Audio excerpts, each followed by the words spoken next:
Baik, bismillahirrahmanirrahim. Assalamualaikum warahmatullahi wabarakatuh.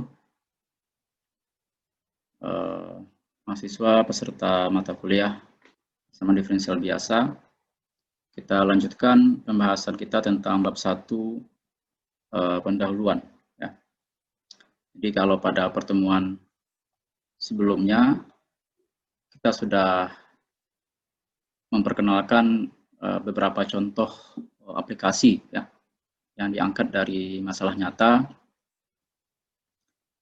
apa aplikasi atau apa penerapan yang bisa digunakan dalam persamaan diferensial biasa ini, atau secara umum persamaan diferensial biasa, persamaan diferensial gitu ya. Nah, kita sudah bahas contoh yang pertama itu, misalnya kita bisa lihat pada masalah hukum pendinginan Newton ya, yang bisa digunakan untuk memecahkan kasus kriminal gitu ya, katakanlah dalam kasus pembunuhan, sehingga kita bisa memprediksi ya, kapan kematian atau jam kematian si korban yang ingin kita cari nanti, siapa kira-kira pelaku pembunuhnya. Kemudian juga kita bisa lihat aplikasinya pada masalah pencemaran bahan kimia ya, di sebuah danau ya, sehingga ini akan menjadi concern atau perhatian gitu ya dari pemangku kebijakan, dan ini bisa berbuah pada sebuah kebijakan gitu ya dari pejabat yang terkait dengan ini. Kemudian juga bisa kita lihat pada masalah suspensi mobil gitu ya, di otomotif. Jadi bagaimana merancang sistem suspensi mobil sehingga di jalan yang bergelombang pun juga mobil ini dapat berjalan dengan nyaman gitu ya. Nanti terkait dengan sistem pegas massa. Dan modelnya juga nanti akan berbentuk sistem persamaan diferensial gitu ya. Atau juga bisa kita lihat dalam sistem predator prey gitu ya, atau sistem mangsa pemangsa. Kita bisa memprediksi nanti perubahan jumlah populasi dua jenis spesies ini ya, misalnya rubah dan kelinci, sehingga nanti kita bisa memprediksi atau meramalkan gitu ya ke depan ya, bagaimana interaksi mereka ini berakibat pada perubahan jumlah populasi mereka sendiri gitu. Nah, ini juga menarik ya, aplikasi dari persamaan diferensial juga bisa ternyata dikaitkan dengan masalah sosial ya, masalah psikologi ya. Di pada tahun 88 Stephen Strogatz ini membuat sebuah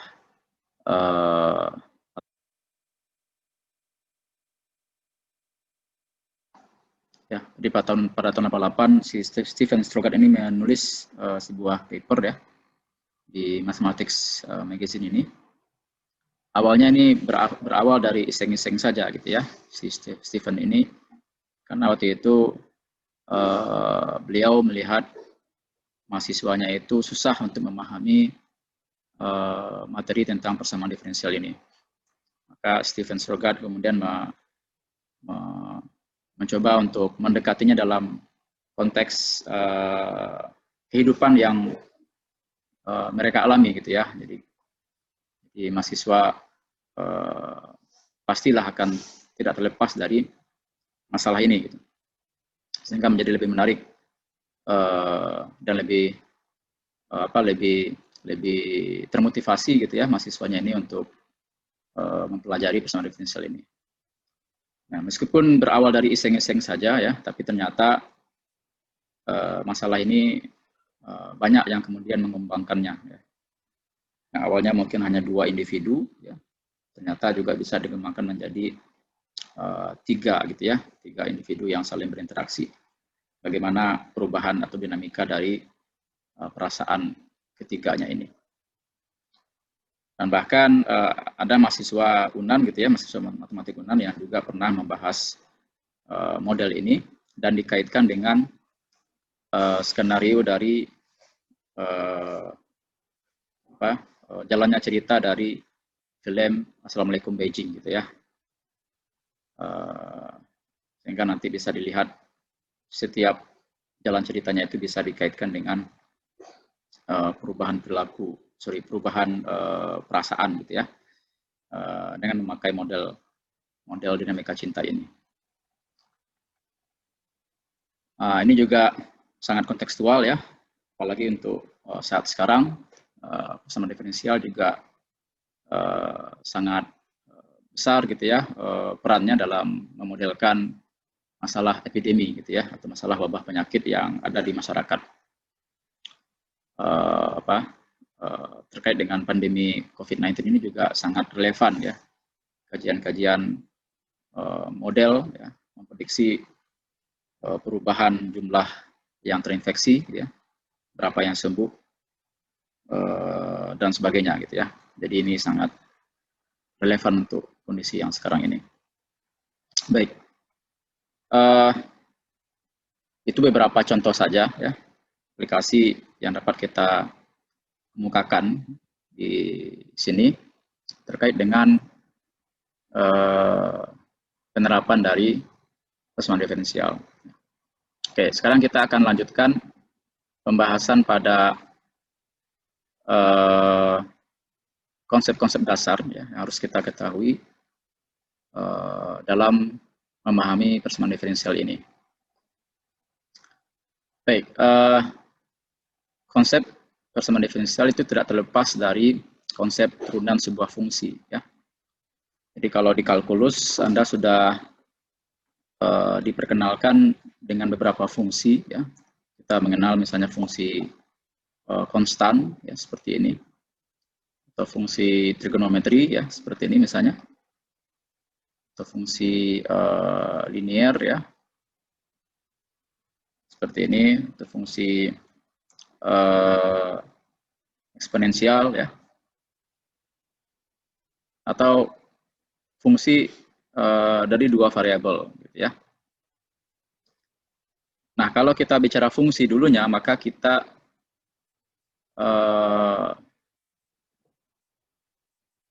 juga berbicara tentang turunan ya dari fungsi itu. Ya. Jadi kalau misalnya fungsi konstan, maka kalau kita turunkan ya ft sama kx sama k gitu ya. Jadi kalau kita turunkan ft terhadap t, ya, maka itu akan menjadi sama dengan 0.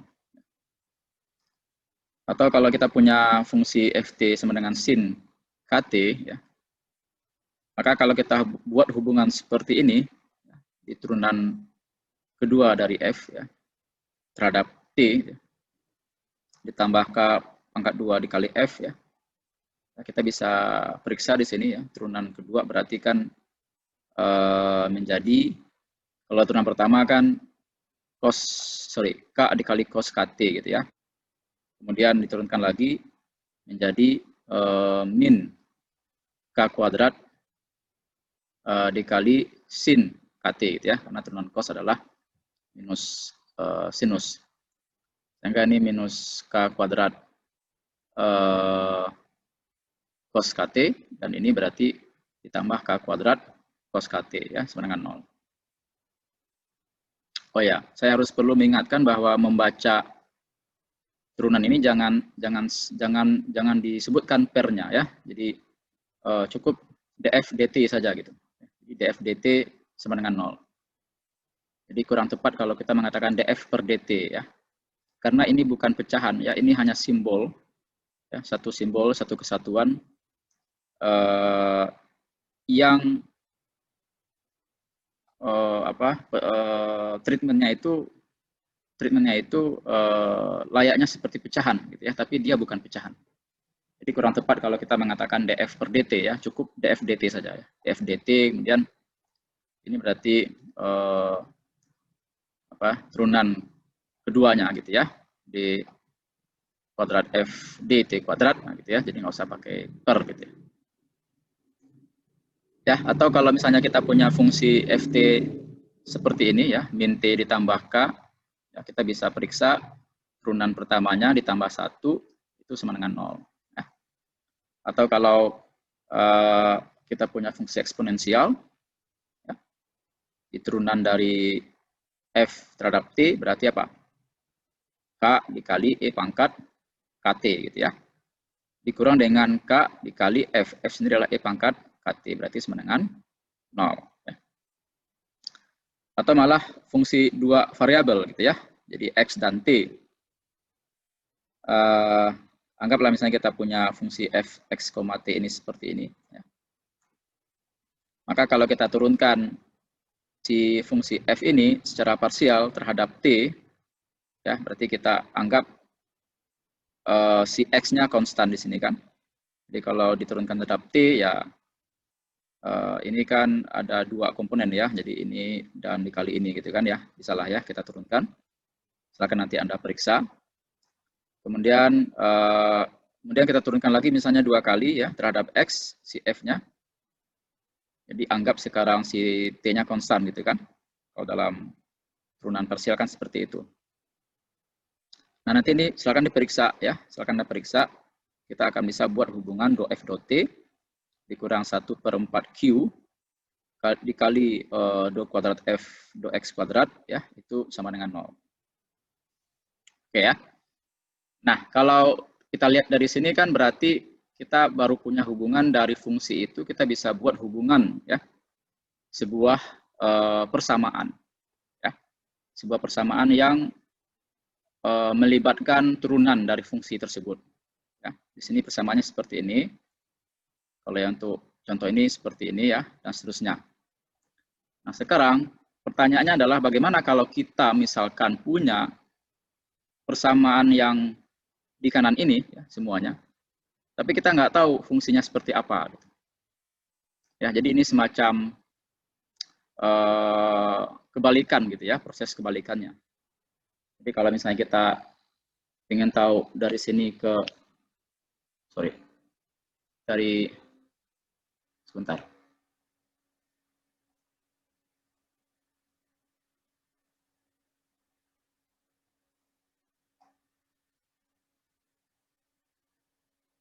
Ya, kalau kita misalnya mau tahu dari sini ke sana gitu ya, dari sini ke situ. Nah, gimana caranya gitu? Kita memperoleh fungsi tersebut. Ya, nah inilah yang akan kita bahas ya pada persamaan diferensial ini. Oke, jadi persamaan diferensial kalau kita kumpulkan ya, intinya adalah apa? Intinya adalah persamaan yang memuat turunan suatu fungsi gitu ya. Jadi jelas dia adalah sebuah persamaan dan persamaannya itu ada turunan suatu fungsi di sana gitu ya. Jadi yang tadi itu contoh dari persamaan diferensial ya, do f do t sama dengan 0 gitu ya. Dan ini dan seterusnya gitu ya. Kalau ini hanya satu variabel ya, si t saja, sedangkan ini adalah melibatkan dua variabel gitu, x dan t.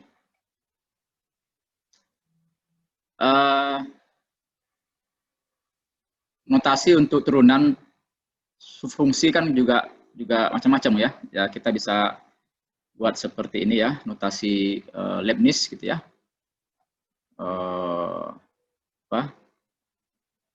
Seperti layaknya pecahan, seperti tadi saya katakan ya. Atau juga bisa kita buat notasinya dalam bentuk aksen gitu ya. F double aksen berarti artinya turunan kedua gitu ya. F aksen turunan ketiga. F triple aksen, turunan F aksen turunan pertama. F triple aksen berarti turunan ke 3. Nah, tapi kalau turunan keempat biasanya orang tidak membuatnya F aksennya itu 4 kali gitu ya, tapi F F tanda kurung 4 gitu ya. Itu artinya turunan ke 4 gitu ya. Nah, kalau turunan ke 100 ya tinggal dibuat F subscription-nya itu angka 100 ya yang dikurung. Ya, kalau untuk turunan parsial ya kita buat notasinya seperti ini ya, do u, do t gitu ya. Jadi agak berbeda dengan notasi untuk turunan biasa.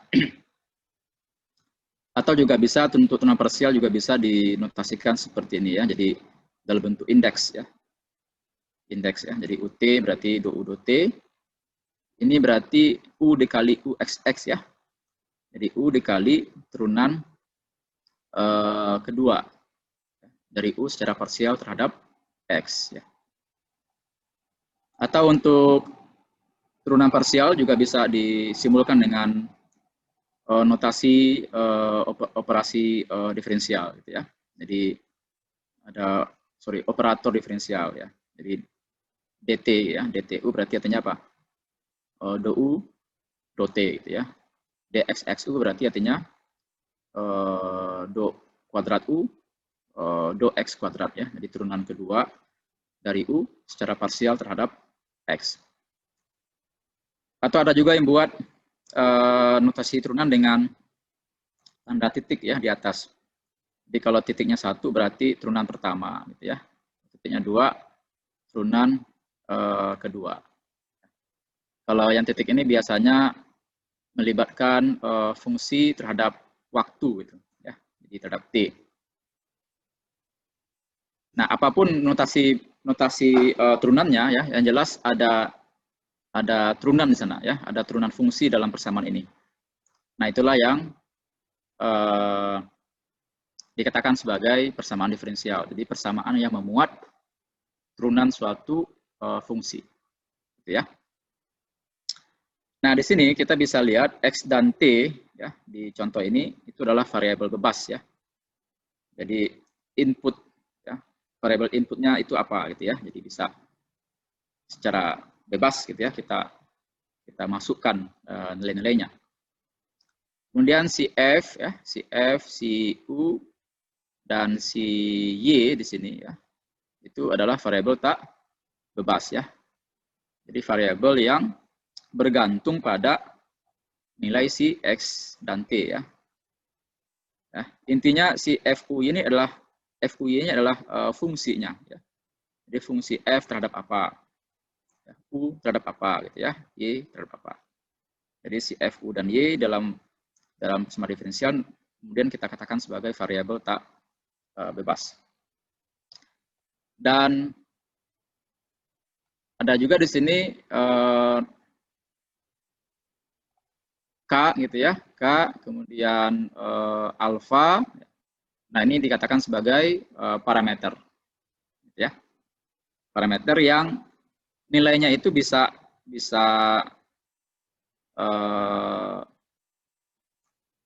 diinputkan juga berapa gitu ya, tapi dia tidak terkait dengan fungsi si f ya, dan juga tidak terkait dengan variabel bebas ya, x dan t ya. Jadi dia sesuatu yang memang mempengaruhi nanti solusi persamaan diferensialnya gitu ya. Ya tergantung nanti konteks fisiknya seperti apa, aplikasinya seperti apa gitu.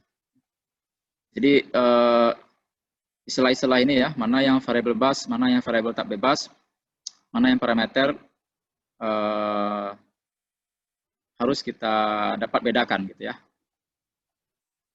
Tentu yang xt, fuy dan k alfa di sini maksudnya adalah contoh ini gitu ya. Tapi kalau nanti dibawakan ke contoh lain, barangkali nanti si notasi-notasi ini tidak seperti itu gitu. Tapi maksudnya itu kita paham ya. Jadi variabel bebas yang mana, variabel tak bebas yang mana, parameter yang mana gitu. Oke.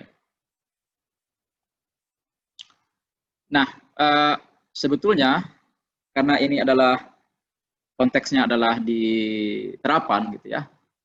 Sebetulnya persamaan diferensial ini diturunkan dari sebuah proses yang dinamakan dengan pemodelan matematika ya. Nanti di tingkat 4 ya, nanti akan Anda pelajari ya mata kuliah ini pemodel matematika. Apa itu pemodel matematika? Ya. Ini sebuah proses menerjemahkan gitu ya, masalah-masalah nyata di dalam fenomena alam ini ya, yang kita terjemahkan dalam bahasa matematik ya, itu intinya gitu ya. Jadi ada masalah nyatanya, kemudian kita simplifikasi menjadi sebuah model matematik ya. Nah, di sini prosesnya itu nanti akan dipelajari nanti di kuliah pemodel matematik. Kemudian dari model ini kemudian dilakukan analisis ya, atau dalam bahasa sederhananya diselesaikan gitu lah ya, modelnya diselesaikan sehingga menghasilkan sebuah kesimpulan matematik ya, sebuah solusi. Kemudian solusi ini diinterpretasikan ya, kembali terkait dengan konteks masalah nyata yang tadi ya. Jadi kita balikan lagi masalah solusinya ini ke masalah nyata yang tadi. Ya, kemudian kita buat semacam prediksi lah atau penjelasan gitu ya dari hasil solusi yang kita peroleh. Nah, penjelasan atau prediksi ini kemudian kita verifikasi lagi ke masalah nyatanya ya, kita uji lagi gitu ya, kita bandingkan lagi dengan masalah nyatanya. Apakah kira-kira make sense ya, masuk akal atau ada yang tidak tepat gitu ya. Nah, kalau dia kurang tepat ya, atau dia kurang bagus ya dalam membahas atau mendeskripsikan masalah nyata yang tadi ya, maka kemudian kita buat lagi model yang lebih tepat gitu ya. Nah, prosesnya akan terus seperti itu ya, sehingga nanti akan diperoleh model yang lebih tepat ya, menggambarkan masalah nyata yang tadi kita ingin modelkan gitu ya. Nah, tapi proses ini tidak akan kita bahas ya. Jadi dari sini ke sana itu tidak akan kita bahas secara detail gitu ya. Meskipun nanti mungkin beberapa kasus akan kita coba untuk modelkan gitu ya. Tapi tidak akan semua kasus ya. Nanti dari model, nah barulah nanti kemudian kita analisis ya, kita cari solusinya dan kemudian kita terjemahkan kembali ke masalah nyatanya itu. Jadi proses yang kira-kira akan kita lakukan nanti adalah ada modelnya, ya mungkin ada juga beberapa kasus yang membahas model itu dari mana datangnya. Model ini kita selesaikan dan kemudian kita terjemahkan kembali tekstualnya seperti apa. Oke ya, itu dalam perspektif terapannya ya. Tapi sebetulnya yang kita akan bahas nanti mungkin saja nanti persamaan diferensialnya itu persamaan diferensial yang mungkin tidak ada makna fisisnya gitu ya, tapi hanyalah berupa teori saja gitu ya. Jadi ya ada sebuah persamaan diferensial gitu ya, kita buat, kita bisa merancang apapun bentuk persamaan diferensialnya gitu ya, tanpa harus melihat dari mana datangnya gitu ya. Nah, jadi secara umum di mata kuliah ini ada persamaan diferensialnya gitu lah. Nah, kalau misalnya itu terkait dengan konteks aplikasinya, maka tentu nanti akan kita bawa kembali ke interpretasi aplikasinya itu gitu ya. Tapi kalau hanya sekedar teori ya, jadi kita ada sebuah persamaan diferensial ya, kemudian kita analisis secara teori persamaan diferensial tersebut. Oke, nah perlu untuk kita mengklasifikasikan persamaan diferensial ini, ya. Karena nanti akan terkait dengan bagaimana pendekatan penyelesaian yang bisa kita kita lakukan gitu ya dalam menyelesaikan persamaan diferensial tersebut. Jadi tergantung klasifikasinya seperti apa gitu ya persamaan diferensial ini. Oke, ada beberapa hal gitu ya dalam mengklasifikasikan persamaan diferensial ini. Ya, yang pertama adalah berdasarkan banyaknya variabel bebasnya. Nah, kalau berdasarkan banyaknya variabel bebas, persamaan diferensial itu terbagi atas dua macam gitu ya, dua jenis, yaitu persamaan diferensial biasa dan persamaan diferensial parsial. Nah, persamaan diferensial biasa adalah persamaan diferensial yang memuat satu variabel bebas. Ya. Satu variabel bebas. Jadi sini kalau contoh ini berarti variabel bebasnya adalah si T ya. T ya, karena kan ini turunan terhadap T berarti ya T yang menjadi variabel bebasnya ya. Sedangkan V adalah variabel tak bebasnya. Jadi hanya satu di sini variabel bebasnya. Ya, sedangkan V adalah variabel tak bebas. Kemudian persamaan diferensial parsial itu adalah persamaan diferensial yang memuat dua atau lebih variabel bebas. Ya. Jadi di sini variabel bebasnya adalah Y dan X. Ya. Sedangkan variabel tak bebas adalah U gitu ya. Ya, jadi kalau persamaan diferensial biasa ya dia memuat turunan biasa lah gitu ya. Tapi kalau persamaan diferensial parsial berarti memuat turunan parsial gitulah. Kita tahu kalau turunan parsial berarti turunan yang dari fungsi turunan dari fungsi yang melibatkan dua atau lebih variabel bebas gitu ya. Nah, tapi untuk mata kuliah ini kita hanya fokus di sini saja ya, sesuai dengan nama mata kuliahnya adalah persamaan diferensial biasa. Sedangkan masalah persamaan diferensial parsial nanti akan kita pelajari pada semester berikutnya gitu ya. Kita akan bahas ya secara khusus ya, dalam satu mata kuliah. Itu yang pertama ya. Yang kedua, persamaan diferensial juga bisa diklasifikasikan berdasarkan orde-nya. Ya. Di apa itu orde? Di orde itu adalah turunan tertinggi yang muncul dalam persamaan. Ya, turunan tertinggi yang muncul dalam persamaan. Oke, contohnya seperti ini. Ya.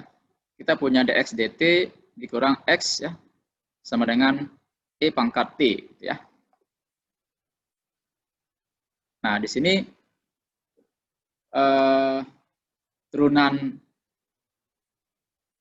turunannya ada kan ini ya, suku ini ya, itu turunan pertama gitu ya.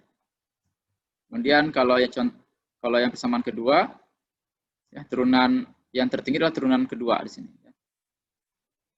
Kemudian di sini juga yang tertinggi adalah turunan kedua ya.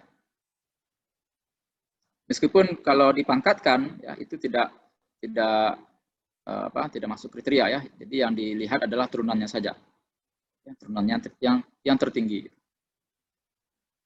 Meskipun nanti barangkali ada contoh juga soalnya persamaannya dx dt ini yang dipangkat tigakan ya. Nah, tapi tetap saja yang dia turunan tertinggi adalah turunan kedua di sini.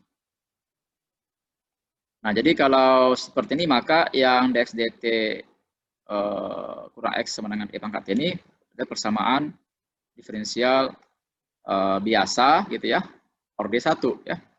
Karena turunan tertinggi adalah turunan pertama. Kalau ini berarti PDB orde 2. Ya, karena yang tertinggi turunan tertinggi adalah turunan ke 2 ya.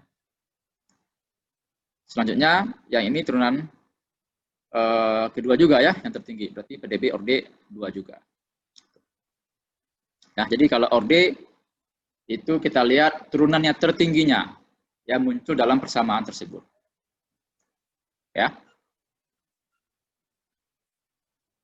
Oke, kemudian klasifikasi yang ketiga adalah berdasarkan kelinierannya, gitu ya, kelinierannya. Jadi persamaan diferensial dikatakan linier jika, nah ini ya, dua syarat ini dipenuhi. Pertama, variabel tak bebas dan turunannya muncul dalam berpangkat 1.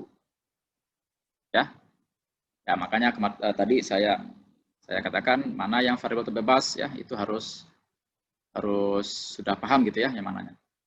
Dan turunannya gitu ya, muncul dalam berpangkat 1. Satu lagi syarat yang harus dipenuhi adalah tidak ada perkalian pada variabel tak bebas dan atau turunannya ya. Jadi bisa jadi perkalian pada variabel tak bebas saja, bisa jadi perkalian pada turunan saja, atau bisa jadi perkalian antara variabel tak bebas dengan dan turunannya gitu ya. Jadi variabel tak bebasnya juga dikalikan dengan turunannya, itu bisa juga seperti itu kan. Nah, itu tidak ada ya. Tidak ada perkalian seperti itu. Jadi dia muncul sendiri, berdiri sendiri gitu ya. Jadi tidak ada perkalian gitu ya di antara mereka. Nah, kalau kedua-duanya ini terpenuhi, maka itu dikatakan persamaan diferensialnya itu persamaan diferensial linear. Kalau tidak demikian ya, kalau tidak memenuhi kedua syarat ini, maka itu dikatakan persamaan diferensial non-linear. Oke ya, nah, supaya lebih jelas kita lihat contoh.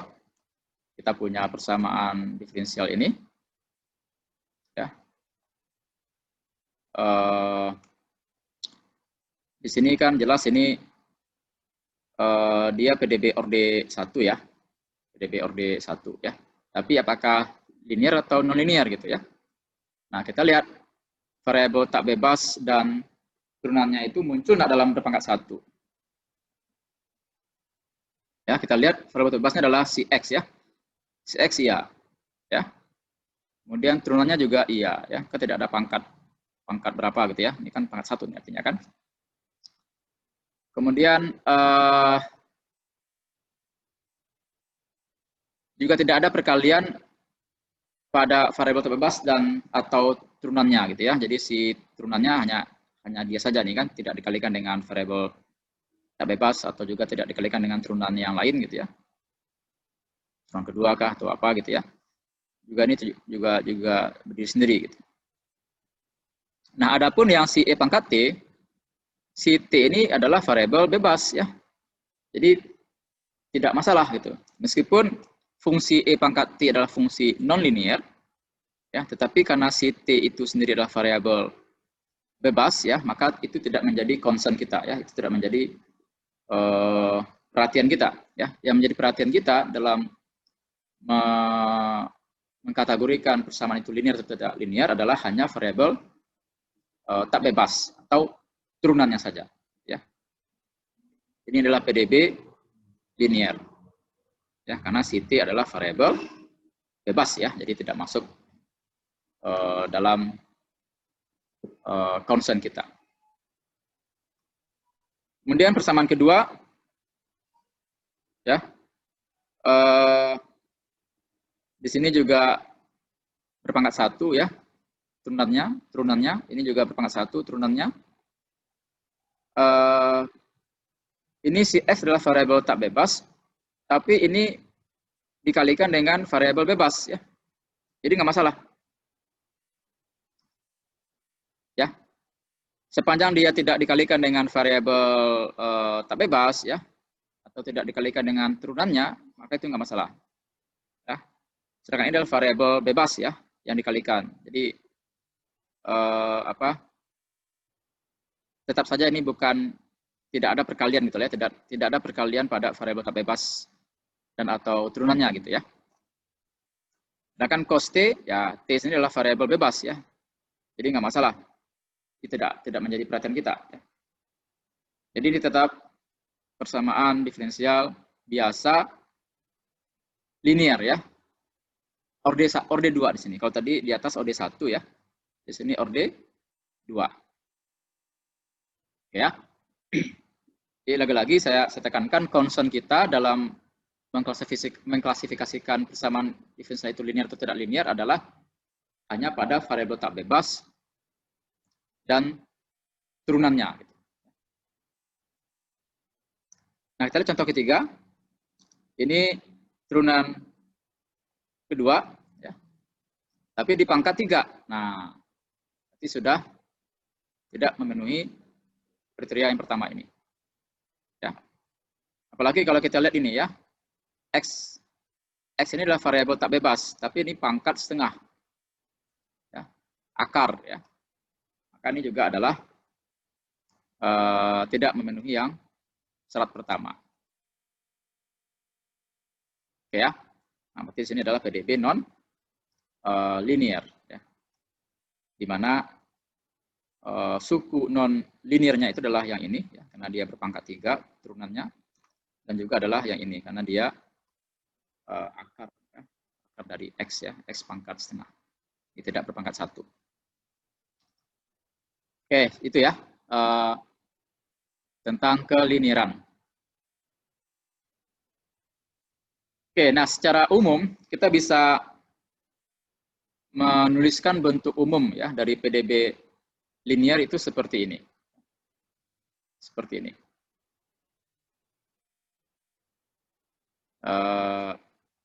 Jadi ada perkalian suatu fungsi tetapi terhadap variabel bebasnya gitu ya, T. Di sini kan berarti Y-nya adalah variabel tak bebas ya. Jadi Y turunan ke N ya.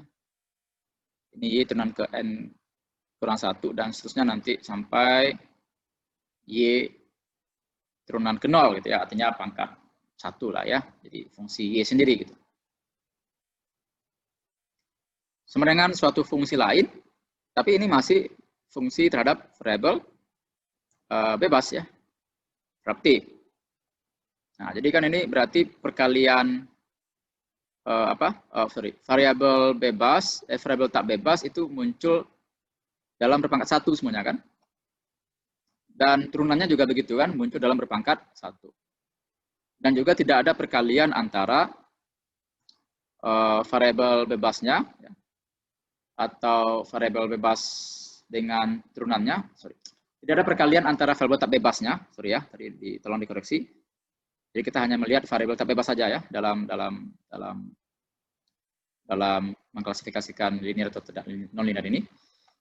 Jadi, tidak ada perkalian pada variabel tak bebas dan juga tidak ada perkalian pada variabel tak bebas dengan turunannya, atau juga tidak ada perkalian antara turunannya. Gitu. Jadi dia berdiri sendiri. Adapun ini dikalikan dengan fungsi terhadap variabel bebas ya, jadi nggak masalah. Nah, jadi secara umum bisa kita bentuk seperti ini. Nah, contoh PDB non-linear yang lain ya. Nah, kita bisa lihat ini. Dx dt. Nah, di sini yang non-linearnya ya, karena si variabel tak bebas ya, si x itu muncul dalam fungsi yang bukan berpangkat 1 ya, tapi dalam fungsi kosinus. Ya, dalam fungsi non-linear malah gitu ya. Fungsi kosinus ini kan fungsi non-linear. Nah, kalau ini berarti dia memang non-linear gitu ya. Nah, kemudian persamaan kedua, dia perkalian antara variabel tak bebas dengan turunannya gitu ya. Jadi ada perkalian, berarti dia non-linear. Kemudian juga seperti ini turunan dx dt-nya tidak muncul dalam berpangkat 1 ya. Karena ini adalah ekspresi yang berbeda jadinya. Kalau dia berpangkat 1 tidak seperti ini ya. Jadi ini adalah tanda mutlak ya. Tanda mutlak kita tahu ya di kalkulus. Kalau dia positif maka dia positif ya. Kalau dia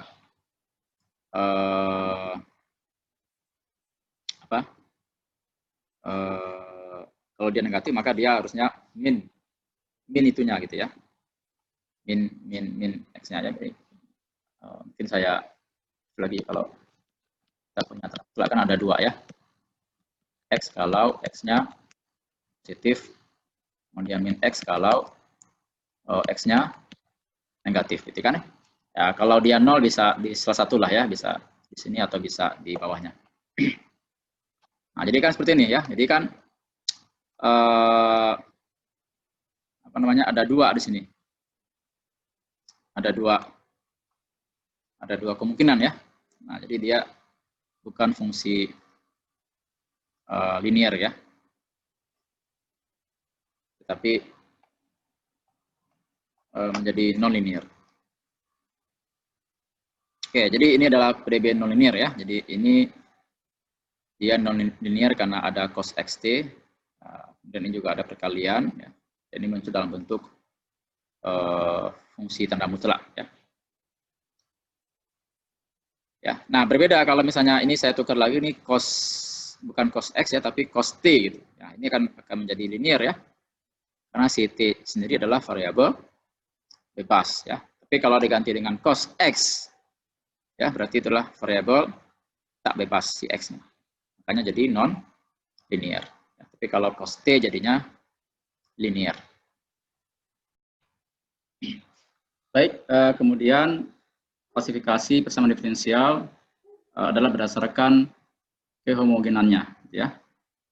Jadi dikatakan homogen persamaan diferensial tersebut apabila setiap suku persamaan diferensial itu memuat variabel tak bebas atau turunannya, ya. Setiap sukunya gitu ya. Jadi ada nggak di situ variabel bebas, ada nggak situ turunannya, maka itu berarti homogen. Jika tidak, itu dikatakan non homogen. Ya. Sebagai contoh, misalnya dy dx tambah 4xy sama e pangkat y. Ini adalah persamaan PDB orde 1 ya. Jadi turunan tertinggi adalah turunan pertama. Kemudian non linear ya, karena si y adalah variabel tak bebas. Jadi e pangkat i adalah fungsi non-linear gitu ya, non-linear. Jadi si variabel tak bebasnya muncul dalam tidak berpangkat 1. Sedangkan ini adalah perkalian ya antara variabel bebas dengan tak bebas. Nah, tapi di sini ada variabel tak bebas gitu ya, muncul di sini kan. Di setiap suku ada variabel tak bebas atau turunannya. Gitu. Jadi kalau suku yang ini ada turunannya, kalau yang suku ini ada variabel tak bebasnya yaitu si, dan suku yang ini juga ada variabel tak bebasnya. Jadi semuanya ada variabel tak bebas dan atau turunannya. Berarti dia homogen. Nah, sementara yang ini ya, kalau kita perhatikan ini adalah turunannya. Berarti kalau kita lihat di sini kan PDB orde 2 ya. PDB orde 2. Karena turunan yang muncul yang tertinggi adalah turunan kedua. Kemudian karena turunan yang berpangkat 3, maka ini jelas adalah non-linear gitu ya. Non-linear. Ini ada turunan pertamanya. Ini akar T-nya gitu ya. Akar T. Nah, berarti di sini kita bisa lihat ada suku yang dia itu ternyata tidak memuat variabel tak bebas dan juga tidak memuat turunannya gitu ya. Jadi akar T adalah variabel bebas. Ya, jadi dia memuat variabel bebas di sini. Sukunya itu. Ya, nah, karena ada satu suku yang seperti itu, maka itu dikatakan non homogen. Ya.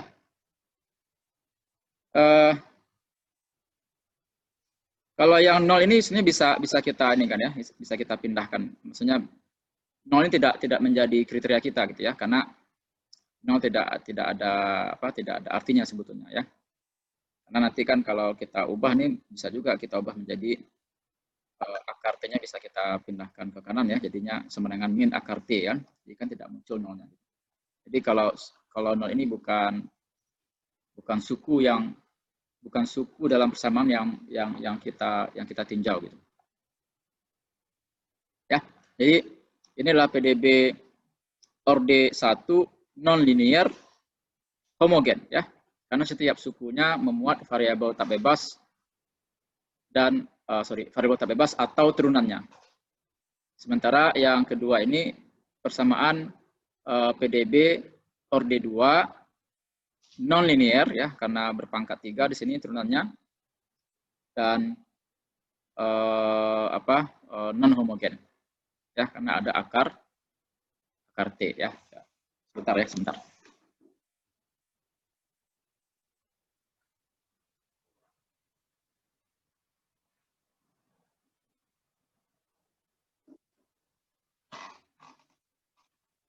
Baik ya. Jadi di sini non homogen adalah karena dia ada akar T di sini ya. Jadi suku non homogennya di sini disebut adalah akar T. Oke, kemudian klasifikasi yang kelima adalah berdasarkan kemandiriannya atau autonomosity-nya. Otonomannya gitu ya. Otonom gitu ya. Otonomannya. Oke, dia dikatakan mandiri atau autonomus jika koefisien ya. Koefisien ini artinya yang kuantitas yang menyertai variabel tak bebas atau turunannya gitu ya. Jadi yang melekat dengan variabel tak bebas atau turunannya itu bernilai konstan gitu ya, koefisiennya. Jika tidak demikian, maka itu dikatakan tak mandiri. Ya, persamaannya tak mandiri atau non autonomous. Oke, kita lihat contoh. D dx tambah 4xy sama dengan E pangkat Y. Ya. Jadi ini koefisien yang menyertai variabel tak bebas atau turunannya adalah 4x di sini kan ya. Berarti di sini ada x ya. Jadi tidak konstan. Sebentar ya, sebentar.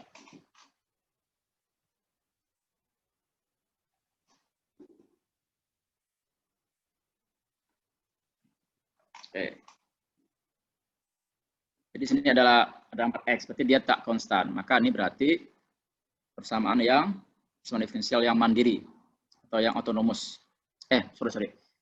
Karena dia tak konstan berarti persamaan yang tak mandiri ya, atau non autonomous. Sementara yang ini koefisiennya konstan kan ya di depan yang menyertainya ini kan, ini 1 itu ya. 1 kan nggak usah dibuat. Ini 1. Nah, sedangkan ini bukan kriteria dari kemandirian ya, tapi ini kriteria dari kehomogenan ya. Jadi ada fungsi ada suku yang tidak memuat variabel tak bebas dan juga tidak memuat turunannya gitu ya. Di akar T ini kan variabel bebas. Tapi perkalian koefisien ya yang menyertai variabel tak bebas atau turunannya itu konstan di sini. Berarti ini adalah persamaan mandiri. Ya. Jadi persamaan tak mandiri atau non autonomous ini ya dia tak mandiri karena ada x di sini ya, yang menyertai si y, yang menyertai variabel tak bebasnya. Sedangkan ini adalah persamaan PDB mandiri. Oke, silakan kita bahas soal-soal ini ya. Jadi kita tentukan ordenya berapa, apakah linear atau non linear, apakah homogen atau non homogen, dan apakah mandiri atau tak mandiri. Silakan kita coba ya.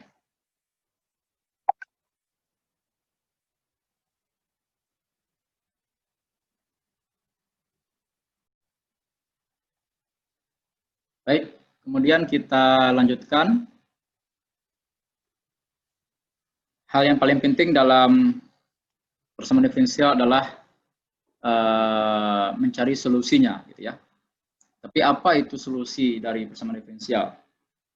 Nah, di sini kita jelaskan bahwa solusi suatu persamaan diferensial adalah fungsi ya yang memenuhi persamaan diferensial tersebut.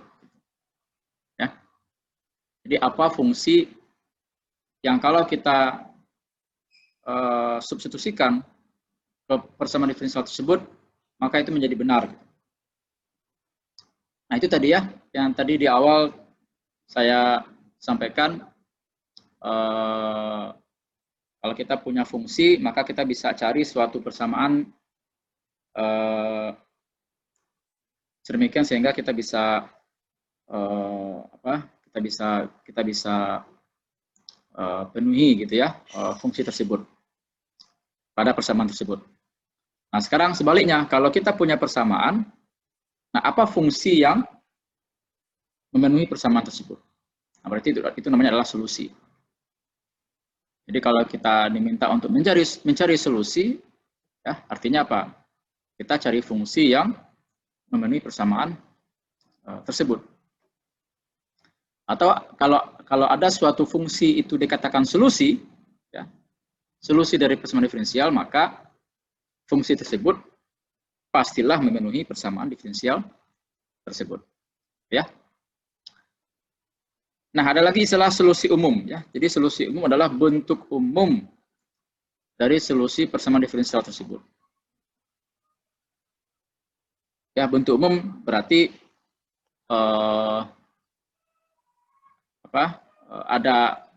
ada banyak ekspresi nanti yang bisa kita gantikan gitu ya dari bentuk umum ini. Nanti kita akan lihat lebih jelas ya. Akan kita jelaskan lebih detail tentang solusi umum ini. Kemudian ada lagi istilah solusi khusus ya. Jadi solusi khusus itu datangnya dari solusi umum ya. Jadi dia bisa solusi umum bisa dapat menjadi solusi khusus dengan adanya informasi atau syarat tambahan ya yang kita kenal nanti dengan istilah syarat awal atau syarat batas ya. Apa itu syarat awal, apa itu syarat batas, nanti akan kita jelaskan lebih lanjut. Oke. Nah, ini contohnya ya.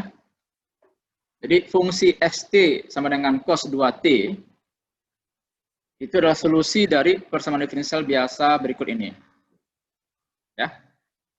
Jadi turunan kedua dari x berarti apa? Kalau turunan pertamanya kan min 2 sin 2t. Ya. Maka turunan keduanya adalah min 4 cos 2t kan ya. Jadi ini min 4 cos 2t ditambah 4 kali x ya. X-nya adalah cos 2t. Jadi 4 cos 2t. Jadi min 4 cos 2t ditambah 4 cos 2t sama dengan 0 kan? Betul ya? Nah, maka xt ini kita konfirmasi memang betul adalah solusi dari persamaan diferensial biasa ini. Ya. Nah, tapi apakah ada solusi lain? Ya? Apakah selain dari cos 2t ada lagi fungsi lain yang memenuhi persamaan PDB ini? Ya. Nah, kalau kita lihat, ya, kita sebetulnya bisa membuat lebih umum ya. Jadi xt sama dengan cos 2t ditambah c, ya, di mana c adalah suatu konstanta real. Itu adalah solusi bagi PDB di bawah ini. Ya. Kalau artinya apa? Artinya cos 2t tambah c ini lebih umum kan ya daripada cos 2t gitu ya. Karena kalau cos 2t ini berarti c-nya berapa? C-nya 0 ya. Nah, sementara C ini bisa 0, bisa 1, ya, bisa 2, bisa min sekian. Ya. Konstanta real sembarang lah. Gitu. Nah, coba kita periksa betul nggak xt sama dengan cos 2t tambah C ini adalah solusi dari PDB ini. Ya. Jadi kalau kita turunkan sekali, ya, kan jadinya apa? Tetap yang duanya ini ya, yang di depan ya, karena si C kan kalau kita turunkan kan 0. Nah, konstan. Jadi 2 min sin 2T tambah C kan, turunan pertamanya. Sementara kalau turunan keduanya, min 4 cos 2T tambah C gitu kan ya. Jadi kalau kita lihat di sini, X aksen sama dengan 2, min ya, sin 2T tambah C ya. Sementara X double aksen berarti sin-nya diturunkan lagi kan. Berarti min 4 sin 2T ditambah C ya. Oh, sorry, maaf. Ini berarti kalau turunan berarti ini cos ya. Cos. Ya, ini yang turunan keduanya kan ini. Nah, ditambah 4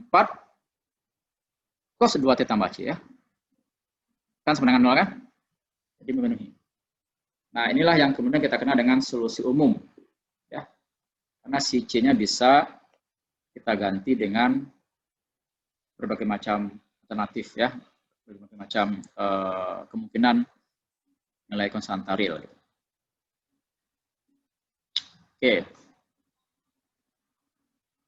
Nah, di sini kita bisa lihat bahwa solusinya tidak hanya cos 2T ya, tapi juga bisa cos 2T tambah 1 misalnya, ya, cos 2T tambah sekian gitu ya. Jadi tidak tunggal. Nah, bagaimana supaya bisa kita menentukan solusi yang tunggal? Ya, solusi yang unik ya. Yang solusi itu saja dia solusinya gitu. Nah, untuk menentukan solusinya secara tunggal, ya katakanlah misalnya persamaan diferensialnya order n gitu ya. Maka paling tidak kita harus memerlukan n buah syarat tambahan. Paling tidak berarti ada syarat lain gitu ya. Nah, tapi kita bisa tentukan dulu ya n buah syarat tambahan ini untuk kemudian kita jadikan syarat ya, bagian dari syarat untuk menentukan solusinya secara tunggal. Ya. Jadi misalnya ini PDB orde 2 karena turunan yang tertinggi adalah turunan kedua.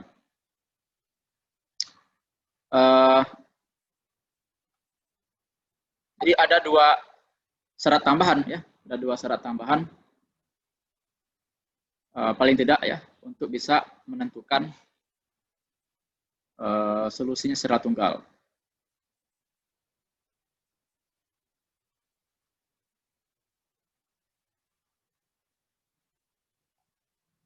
Ya. Jadi misalkan syarat tambahan ini adalah misalnya X0 sama dengan A, kemudian turunan X ya, turunan X-nya di 0 sama dengan B. Gitu. Nah, nanti kita substitusikan nanti, ya, kalau tadi ini kan kita sudah tahu solusinya adalah cos 2T tambah C, ya, XT sama dengan cos 2T tambah C. Jadi kita masukkan 0 ya. Jadi kan tadi X T sama dengan cos 2X tambah cos 2T ya. 2T tambah C. Ya, cos 2T tambah C. Jadi kita masukkan nanti ya. Jadi kalau X0 jadi apa ya. Nanti kita turunkan sekali dan nilainya di 0 berapa. Nanti kita tambahkan informasi ini ya. X0 adalah A, kemudian X aksen 0 atau X dot 0 kan sama saja kan ya. Apa gitu ya, sama B. Nanti ada 2 persamaan ya. 2 persamaan dan nanti kita akan bisa cari nilai C-nya berapa. Ya, jadi paling tidak ada 2 syarat tambahan yang diperlukan untuk menentukan solusinya secara tunggal. Jadi kata kuncinya sini adalah paling tidak ya, berarti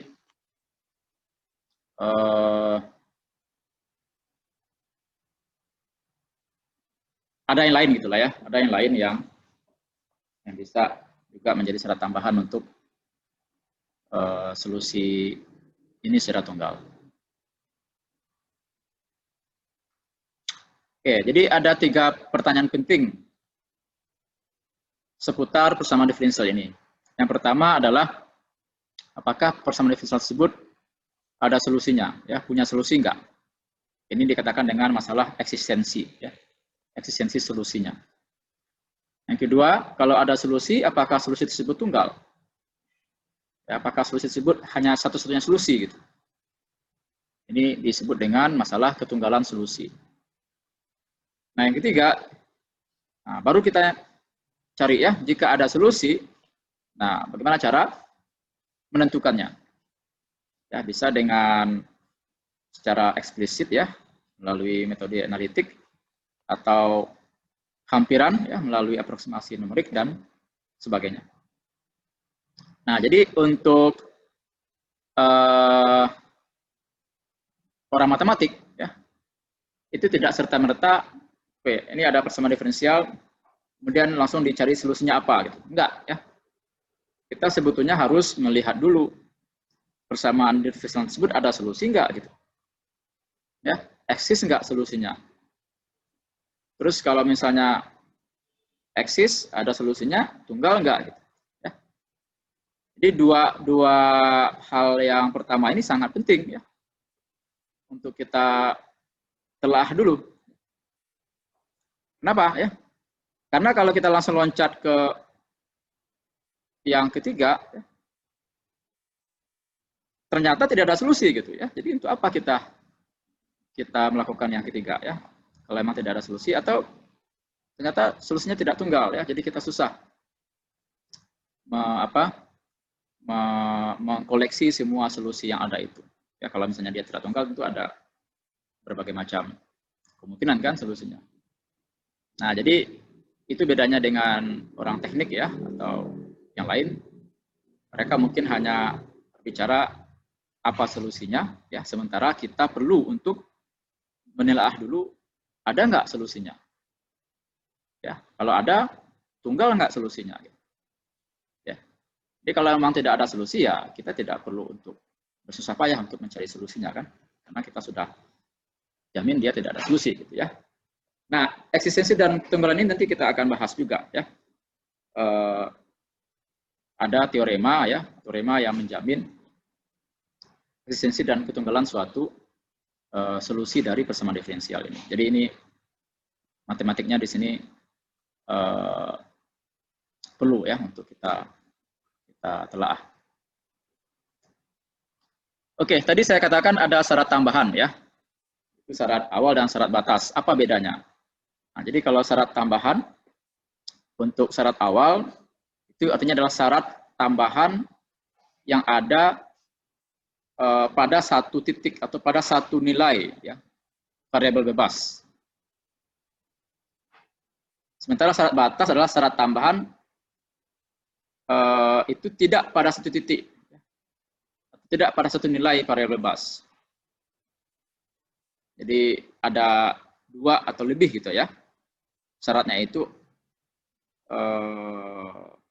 pada variabel bebasnya gitu. Nilainya berapa. Jadi ada 2 atau lebih nilai pada variabel bebas. Oke, mungkin masih kurang paham ya. Nah, coba kita lihat lebih lanjut penjelasan ini. Jadi syarat tambahan misalnya ini ya. Contohnya. Ini syarat tambahan pada satu titik atau nilai variabel bebas. Jadi kita punya persamaan diferensial ini. Ini berarti apa nih? PDB orde 2. Kemudian linier ya. Kemudian homogen ya. Karena ada suku yang tidak memuat variabel tak bebas atau turunannya gitu ya. Jadi ini kan suku yang memuat variabel bebas ini kan. Tapi ini bukan berarti non-linear ya. Karena kalau non-linear atau linear kan dilihat dari variabel bebas saja, sedangkan ini kan T-nya variabel tak bebas saja, sedangkan T adalah variabel bebas ya.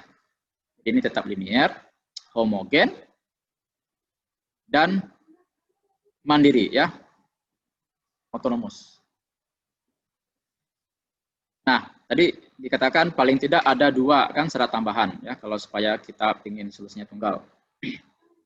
Nah, jadi syarat tambahannya itu 2 ini, tetapi nilai dari variabel bebasnya itu di satu titik, yaitu di sama-sama di titik 0. Jadi x0 sama dengan 1, x.0 sama dengan 2,5 ya. Jadi sama nih kan, sama-sama di 0. Nah, sementara ada lagi syarat tambahannya juga 2 ya. Tetapi di titik yang berbeda. Ya, misalkan gini ya, x0 sama dengan 1, tapi satu lagi adalah x2 ya, sama dengan 1,5.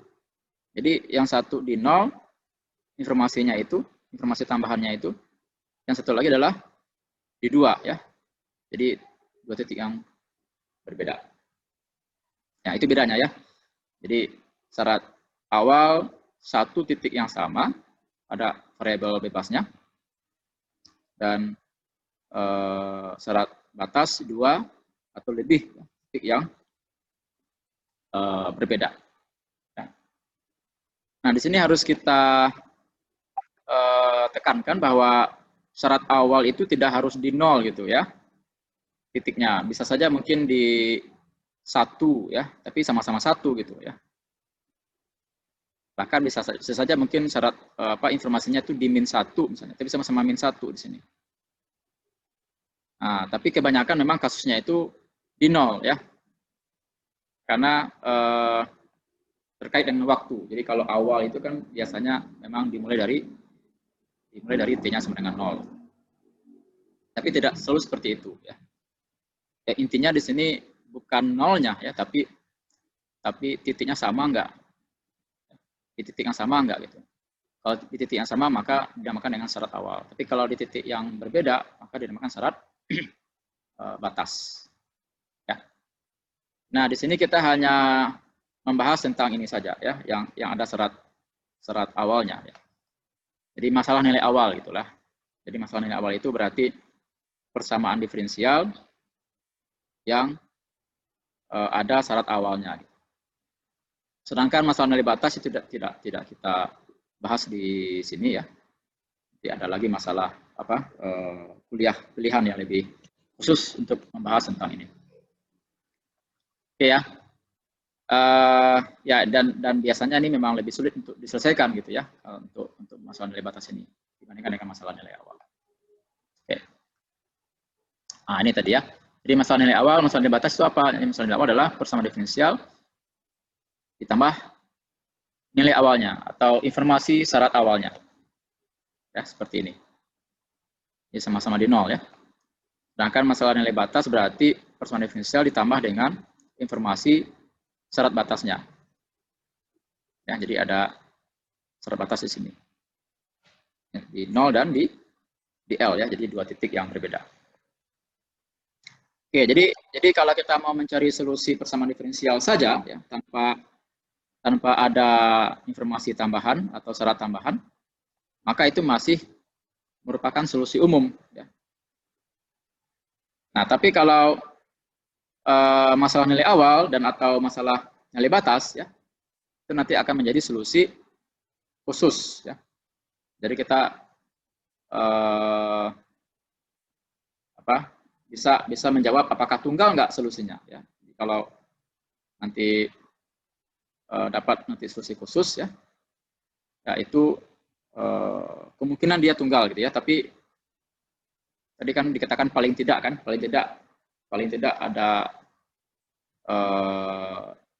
ada syarat tambahan ya. Berarti ada lagi syarat lain yang harus dipenuhi kalau kita ingin menentukan apakah solusinya itu tunggal atau tidak. Ya.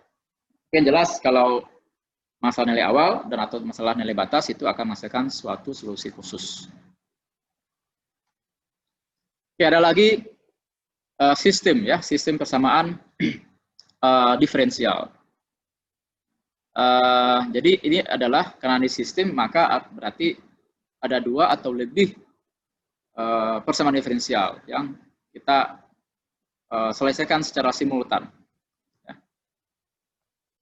Jadi contohnya seperti ini. Variabel bebasnya adalah T, ya, sama-sama T di sini.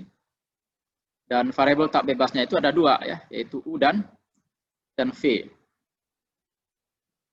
Ya, jadi persamaan pertamanya adalah ini. Du T sama dengan AU dikurang alfa dikali UV. Kemudian dV dt sama dengan min CV ditambah gamma dikali UV. Ya. Jadi ada 2 persamaan diferensial di sini. Ya. Nah, tapi yang menariknya adalah persamaan pertama ada V di sini, gitu ya. Dan persamaan kedua ada U di sana, gitu. Jadi kedua-duanya terikat, gitu lah ya, dikatakan seperti itu, terikat atau couple, gitu ya. Ada U, ada V. Di sini juga ada U, ada V. Ya, jadi makanya ini menjadi sistem persamaan diferensial. Sehingga nanti mencari solusinya itu kita harus mencari suatu fungsi U dan V, ya, yang keduanya itu memenuhi sistem ini. Gitu. Nah itu dia. Ya, ini contoh ini itu adalah sistem persamaan yang menggambarkan ini, ya, fenomena mangsa-pemangsa 2 populasi, gitu. Ya, seperti yang kita jelaskan sebelumnya antara rubah dan kelinci, gitu kan, yang kemarin. Jadi misalkan V adalah jumlah populasi pemangsa, ya, pada waktu T, dan U adalah jumlah populasi yang dimangsa, ya, pada waktu T. Sedangkan konstanta A, C, alfa, dan gamma itu bergantung pada jenis spesies yang dikaji. Ya. Di proses pemodelannya nanti akan melahirkan A, C, alfa, dan gamma yang spesifik, gitu ya, tergantung kasusnya seperti apa. Oke, nanti sistem persamaan diferensial nanti akan kita pelajari lebih lanjut pada bab khusus, ya. Nanti akan dijelaskan oleh dosen berikutnya. Oke,